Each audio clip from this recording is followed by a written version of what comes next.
Dalagaalee dogongoraa salaata keessa raawwataman kanneen irraa sirriitti of eegaa.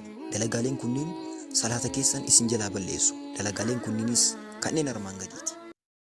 Bismillahirrahmanirrahiim. Assalaamu alaykum wa rahmatullahi wa barakaatuh. Dogongoroota gurguddaa afur kan salaata keenya irratti dhiibbaa qabaachuu danda'an, kan shari'aa keessa hin jirre, kan namni hedduun dogongoraan raawwatu, salaata keenya irratti garuu dhiibbaa qabaachuu kan danda'u dogongoroota gurguddaa jennee ilaallu. Dogongora afurii kana sirriitti dhaggeeffadhaatiin sirriitti irraa of eegaa. Salaata keessan sirriitti sirreeffadhaa isiniin jedha. Dogongoroota afran kanneen inshaallah akkaataa armaan gadiitiin ilaallaa. Nu hordofaa hanga xumuraatti. Tokkoffaa, dogongorri namni hedduun raawwatu salaatatti seenuun dura osoo salaata Allahu akbar jedhee hin eegalin dura namni hedduun jechuu dandeenya dogongora kana raawwata. Innis maalidha?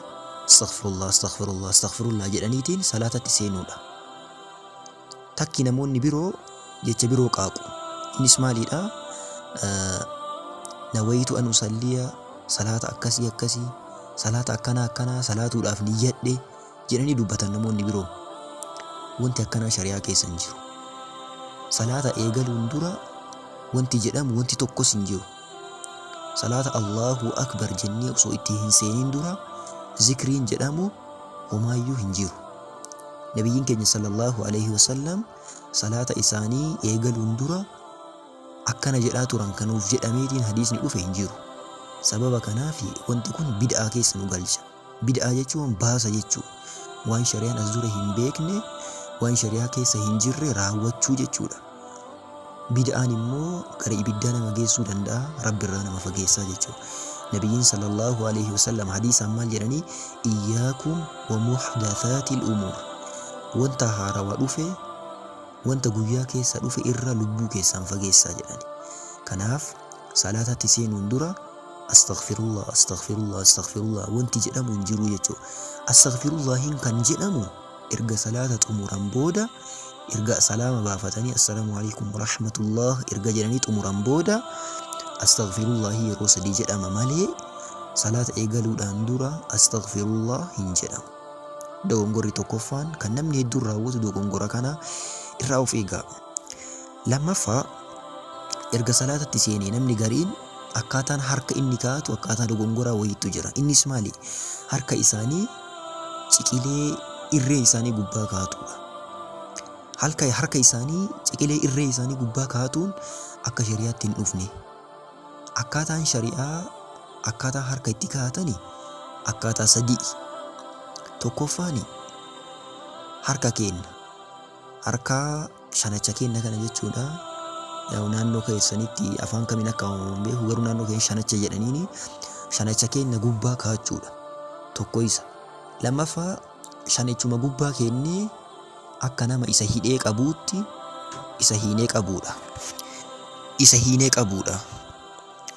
Akkaataan sadaffaan immoo ciqilee keenya gubbaa kaa'achuudha.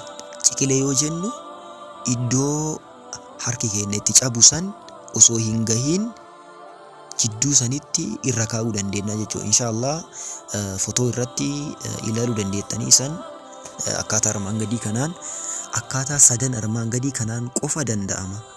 Akkaataan afraffaan akkaataan namni gariin irree isaanii, ciqilee isaanii gubbaa kaa'atan kun shari'aa keessatti hin dhufne. Wanti kun bid'aadha. Shari'aa irraa nu fageessaa, irraa fagaatuu qabnaa jechuudha. Dogongorri lammaffaan kan namni hedduun raawwatu isa kana jechuudha. Dogongorri biroo kan namootni gariin raawwatan maalidha? Yeroo faatihaa qara'an, yeroo hamoommutuun hamoommii yeroo itti dhufe faatihaa akkasii qara'uudha. Hamoommii yeroo namatti dhufe faatihaa qara'uun akkasumaan faatihaa qara'uun jecha faatihaa kana hiikkaa isaa nama harkaa balleessee akka hiikkaa dhabsiisu lafziin isaa akka badu taasisa jechuudha. Fakkeenya namni gariin yeroo hamoommii itti dhufe jedheetiin hamoommotaatiin faatihaa qara'uun hiikkaa fi jecha faatihaa san nama harkaa jijjiira. Kanaaf yeroo hamoommii isinitti dhufe waan hiikkaa hin qabne dubbataa jechuudha. Kanaaf yeroo faatiyaa qaraatan yeroo hamoommi isinitti dhufe yaa amma waan naa dhufuu dhabee fi yeroo faatiyaa qaraatan yeroo hamoommi isinitti dhufe akkasiin ittiin fufina. Maal godhuu qabdanii dhaabaa. Yeroo hamoommi isinitti dhufe hamoommoodha achi booda yeroo geessitan faatiyaa keessan itti fufaa qara'a. Yoo akkasiin ta'inii faatiyaa keessan irratti dhiibbaa qabaataa jechuudha. Maa jennaan waan hiikkaa hin qabne tokko isin dubbachiisa. Nabiyyiin sallallahu alaihi wasallam hadiisa yoo dubbatan maal jedhanii لا صلاة لمن لم يقرأ بفاتحة الكتاب نما فاتحة كتابة بنتو كتابة هن قرأيني صلاة نسان جرتو جراني سبب كناف صلاة كين الرتي إبا قداك أباتا يجو إيقاتو كم نزرت دوغنغوري صدفان كان نموتني غرين راوة مالي دا نمني غريني فكينيا وصو إمام يوكان نمني وهي كان صلاة ساجرو وصو جلب الرجراتي يوكان أمو وصو سجور الرجراتي دابير وصو جراتو باتي haala saniin osoo dhaqqabatee namni gariini dogongorri raawwatu maalidha iddoo kanatti takbiiraa ihraamaa yookaan Allahu akbar isa jedhu dagata. Isa osoo hin jedhin takbiiraa intiqaalaa bichaa jedha. Kana jechuun maalidha fakkeenya osoo imaamni jilbarra jiru Allahu akbar jedhee takkatti imaan jilba qabata. Kuni dogongora. Maa jennaan salaanni kan banamtuun yookaan salaanni kan eegalamtuuni takbiiraa ihraama yookaan Allahu akbar jedhanii ka dhaabata itti seenan sani. Allahu akbar jedhee jalqaba dhaabata itti seenuu qaba.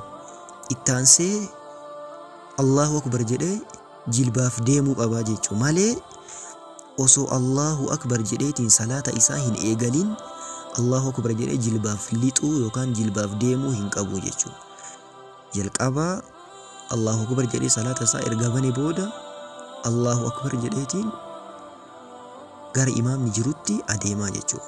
Dogongorri hedduun nama iddoo kanatti raawwatu isa kanaa jechuun dogongora kana sirriitti irraa of eeguu qabna. Dogongorri afraffaan kan namoonni gariin raawwatan maalidha? Yeroo salaama baafachuutti dhiyaatan namootni gariin maal godhu harka isaanii akkaataa fotoo irratti agartan kanatti ol facaasu. Harka isaanii ol facaasu. Wanti akkanaa nabiyyiin keenya sallallahu alaihi wasallam dhoorganii jiranii. Akka farda dammaqee utaaleetti wanti gariin keessan harka akkan ol qabuuf maalii fi sirrii miti jedhanii. Kanaaf yeroo salaama baafachuutti dhiyaannu harka keenya ol facaasuu osoo hin ta'in akkuma jirutti teessifnee harka keenya akkuma jirutti qabannee teennee erga imaamni salaama baafate booda yookaan ofii yoo salaachisaa jiraanne erga ofii salaama baafanne booda harka keenya addaan hiikna malee osoo salaama hin baafatiin harka keenya ol facaasuun sirrii miti jechuu shariyaa keessa wanti akkanaa hin jiru. Irraa fagaatuu qabna, lubbuu keenya irraa fageessuu qabna, namoota birootiifis dabarsuu qabna jechuudha. Salaanni keenya akkaataa nabiyyiin keenya sallallahu alaihi wasallam itti salaatan qofatti ta'uu qabdi. Maaf jennaan nabiyyiin sallallahu alaihi wasallam hadiisa yoo dubbatan maal jedhanii صلوا كما رأيتموني أصلي أكا أنا صلاة أغرتنيتي صلاة جراني أكاتان نبيين كينا صلى الله عليه وسلم إتي صلاة قرآن حديثة كيستي دوبة ميجرا حديثة كيستي كدوبة ميكانا أكاتا سنين إلالو قبنا جيجو أكاتا سنين صلاة قبنا يواكا ستين صلاة تأي صلاة نكينا هرئنا قدأتا صلاة نكينا هرئنا قدأتا قويا قياما ميزان كينا نجلا من أما جيجو نبيين صلى الله عليه وسلم إما كان أول قبته دبة مال جراني أول ما يحاسب به العبد يوم القيامة من عمله الصلاة جراني قبريتي دلقا إساء الراونتي جلقب إني الراه الرقام ويكان الراق أرماتامو صلاة ساتي جراني كناف الرقني جلقبا كان نتلف صلاة كينا الراوان تأيفي صلاة كينا كيستي يوم الكاءاتاني dalagaa kawwaniin illee milkaa'ataatiin itti fufna. Yoo salaata keenyaan kufne immoo dalagaa birootiinis kufaatiin deemnaa jechuudha. Sababa kanaaf akka salaata keenyaan hin kufne akka dalagaa birootiin hin kufneef akkaataa nabiyyiin keenya sallallahu alaihi wasallam itti salaatan kanatti salaatuu qabna jechuudha. Rabbiin anaaf isiniifis karaa nabiyyii hordofuu sunnaa nabiyyii hordofuu nuuf halaafisuu. نجان نافترا. السلام عليكم ورحمة الله وبركاته.